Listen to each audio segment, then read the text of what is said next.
What's going on, guys? JSGC here, and we are here for another Manchester City video. Today we're going to be looking at 5 things that we learned from the Manchester City away victory in the Carabao Cup quarter-final against Arsenal. A solid 4-1 victory for Manchester City. But first, before we crack on with this video, don't forget, if you want to help to support my channel, then subscribe, press that red button, press the bell and put your push notifications on. It is free, aiming for 15,000 subscribers before the year is out. We're less than 600 subscribers away now at the time of recording this video, so any help towards that would be much appreciated. Don't forget also social media links in the description below and sliding across at the bottom of the screen if you want to go and follow me on my Twitter and Instagram. Email also in the description below too if you want to hit me up for any sponsorships for any videos or any general business enquiries. Leave a thumbs up on this video if you do enjoy this video, and let me know your thoughts of this victory in the comments below, as I'm always interested in what you do have to say. And so without further ado, let's look at 5 things that we did learn. Now, the first thing that we learned is that Manchester City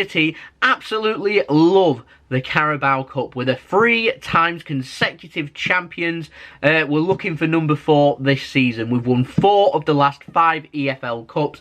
5 of the last 7 EFL Cups are in Manchester City's names, and that could go one better this year as well. It's absolutely remarkable. City into the semi-finals this year. The semi-finals is just going to be 1 leg rather than 2, so we know that we're only 1 match now away from Wembley, away from another Carabao Cup final. The final, if you wasn't aware and you weren't tuning into my live stream yesterday, the final is taking place on April 25th, 2021, rather than end of February when it normally does take place. So that is when Manchester City will be playing should we progress past the semi-final and into the final. We're still waiting for the draw. When I've recorded this video, we've still got 2 more games of the quarter-finals to go. Brentford yesterday beat Newcastle 1-0. They are through. City have beaten Arsenal away 4-1. We are through. We've got Stoke taking on Tottenham Hotspur and Everton taking on Manchester United. Winner of those 2 matches will join Brentford and Manchester City into the draw, which I think is happening tonight. Now, this second thing that we learnt from this game is that Phil Foden was absolutely brilliant. A lovely assist for the 4th goal for Manchester City. It was a great ball in, and I'm delighted that Aymeric Laporte has managed to get a goal for City. That will make him feel a lot better. He's doing a little celebration with his fingers in his ears there, trying to suggest that he is trying to silence the haters. He isn't listening, he isn't paying attention, and he's doing things how he wants to do them, which, fair enough, that is completely up to him, and it is a good attitude to have. And Phil Foden also got a goal for City, so a goal and an assist. He got my JSGC man of the match yesterday. Lovely chip for that 3rd goal over the goalkeeper. Very clinical from Phil Foden. I thought he had a very good game. Moving on to point number 3. Speaking of Phil Foden's goal, wasn't it nice not to have VAR? Foden was half a yard offside, and as much as you want Man City's goals to be legit, I just felt like it was really nice just to have a natural flow to the game with no VAR saying this has happened or that has happened or having a look. It was just the referee making his decisions, and then we can all argue about it after the game before moving on. Obviously, Zach Steffen's been getting some criticisms from Arsenal fans for his challenge on Martinelli, which ended up seeing later on Martinelli go off because he couldn't get over his injury, even though to me it was a perfectly good challenge. It's all about opinions. VAR wasn't in use, so it is now literally just that.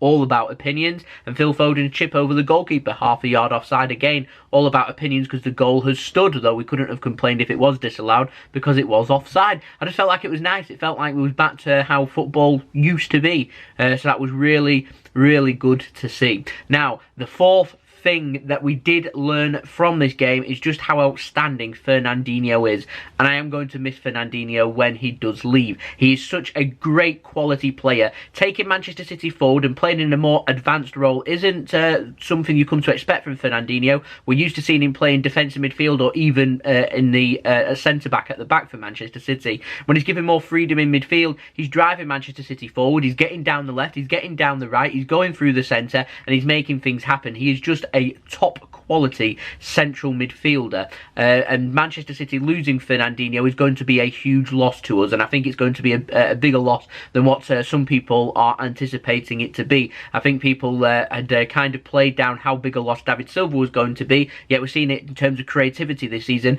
just how big of a loss he is. And I think next season, if Fernandinho ends up not extending his contract at Manchester City and leaving for free in the summer, then City will realise just how big of an impact Fernandinho had, not just at the back for City, but also taking City forward. And Fernandinho in this game against Arsenal showing just how good of a player he can be. And I wouldn't be surprised at all if there are Premier League clubs having a good look at Fernandinho and what a signing he would be. He's a really good player. I still think he can offer something to Manchester City. I'll just chuck this one out there. I think going toe-to-toe with someone who's in a similar position to him, like Rodri in that defensive midfield role and also playing in a more advanced role, to me, right now, I feel like Fernandinho is a better player than Rodri. That's my opinion. You are free to disagree. I know Rodri's got age on his side, and he's also got many, many years to offer to Manchester City in his service, whereas Fernandinho doesn't have that. I'm just going for this season, in the short term, Fernandinho is going to be a big loss for Manchester City, and he was showing why on the pitch yesterday. So,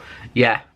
Just showing his quality there. I thought we're going to miss him. I am going to miss Fernandinho should he leave. Now, the fifth thing that we learned, and it is a slight criticism from yesterday, while City were outstanding in being clinical in that second half, there was a couple of things for City to improve on. I think one of the biggest of them was Zach Steffen and his distribution.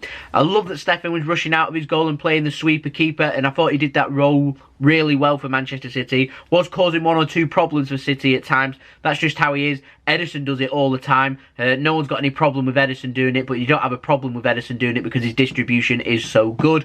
Zach Steffen, on the other hand, his distribution, to me anyway, yesterday, what was showcased, isn't anywhere near the level of what Ederson was. There was 2 or 3, so I'm not talking one case, there was 2 or 3 cases where the ball was given away in very dangerous areas, which thankfully Arsenal were very poor yesterday, didn't capitalise upon that and punish us for that. And so I think that is an area that Zach Steffen, for his own development, could improve on, and also something that I was noticing from City there. Just been a bit too lackadaisical, a bit too calm at the back at times.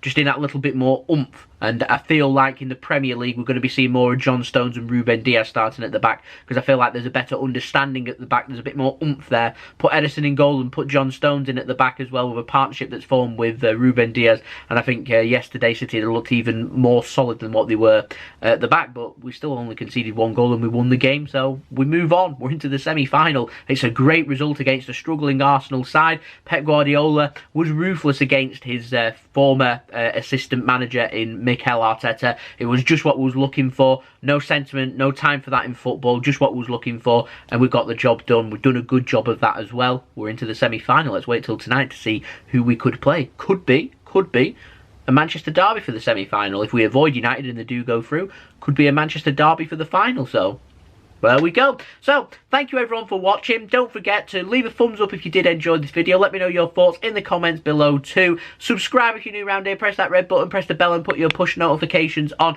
I know that 50% of my viewers over the last 28 days are not subscribed. So if you are watching this, I'm aiming for 15,000 subscribers. So please do subscribe. Any help towards that would be much appreciated. Don't forget also social media links in the description below and sliding across at the bottom of the screen if you want to go and follow me on my Twitter and Instagram. Email also in the description below too. If you want to hit me up for any sponsorships or any videos or any general business enquiries. Thank you everyone for watching. I hope everyone is safe and well. We move on. Semi-final of the EFL Cup, Manchester City's favourite cup competition. So I've been JSGC. Thank you everyone for watching. Peace. Ciao for now.